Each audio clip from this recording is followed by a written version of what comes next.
your book as well, you give a detailed rebuttal to a book that was written by someone called Isabella Wilkerson, where she claims that casteism is racism. Could you summarize your points on that? Yeah, it is important to have sympathy for the underclass, the underdogs in every culture, but they are separate histories, and that doesn't mean that sympathizing with people in the people who are Black Americans requires that you take that same history and impose it on India. That would be that's a huge blunder that people are making. American history of race is a product of America's own history, its own the origins in Christianity have a lot to do with this. When they came to the United States, they thought this is the Eden, the biblical paradise. So they had all these kind of images, and the way they treated the Native Americans has a lot to do with this.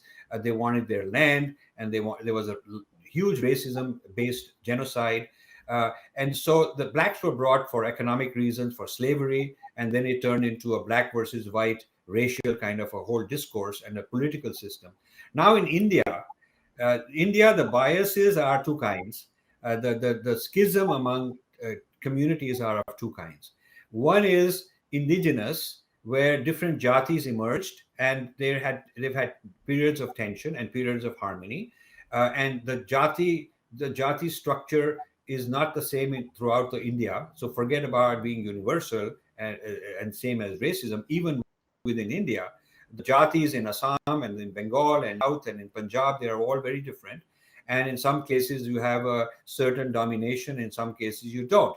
And also historically, things have changed. There were jatis that were doing very well that came down for various reasons. So the history of jati as a construct of community identity and how it has evolved and how there is domination and subjugation within that structure, and then it balances out. There is a revolution from within, and things change out. That's a very Indian phenomenon. It has nothing to do with the American phenomenon. The second area of identity conflict is foreign invasions. So the foreign invasions came from the Middle East. There was the Islamic invasion that lasted, 1,000 years, and then there was the Europeans. So these foreign invaders brought their identity, their racial superiority, their religious superiority, their linguistic superiority, which was imposed. So you have this internal, schism, and you have this external thing that made it even worse. So India is far more complex than just saying blacks versus whites. It's not so simple. And to say that Brahmins are the whites of India and the Dalits are the blacks of India is actually a disgrace. And then to say further that the Muslims are part of the Dalit movement and they are being oppressed is nonsense, because Muslims are the invaders who came and oppressed and imposed their religion, whether they were ethnically foreigners who came or whether they were converted later. But the point is that they joined a foreign religion, a foreign language, allegiance to the Middle East. That's their holy land. And the point is that you cannot say that this is the underclass. Okay, they may be numerically a minority, but in terms of the power structure, they had the power structure over the majority.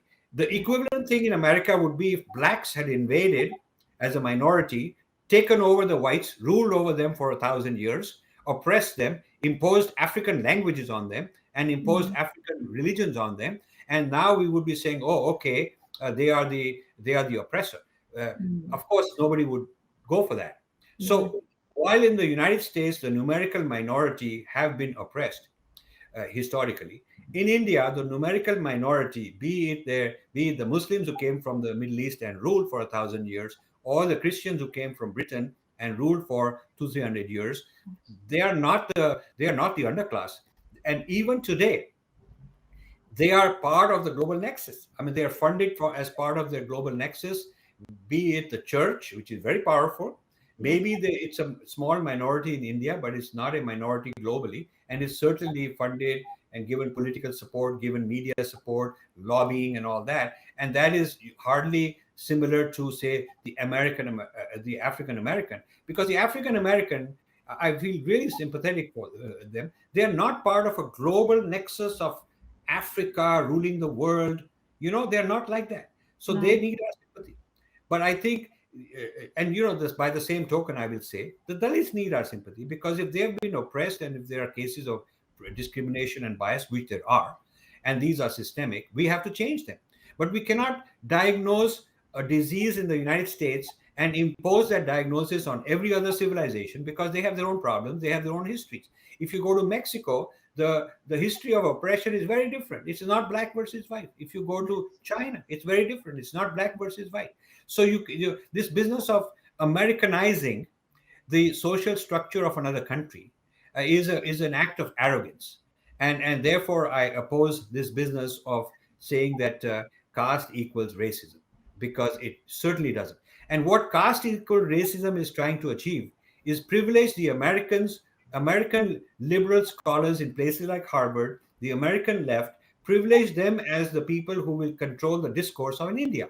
Because once you've translated casteism in terms of the racist framework, what you've done is turned it over to those who control that framework.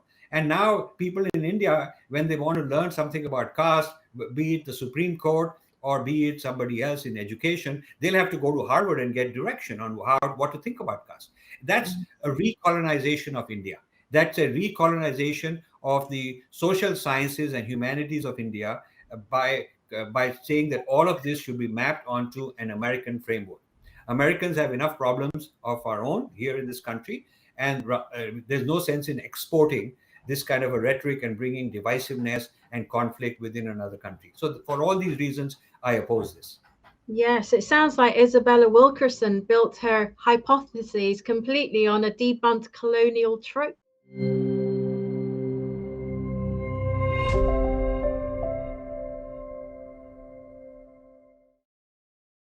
Please remember to subscribe to us and switch on the notifications for this channel.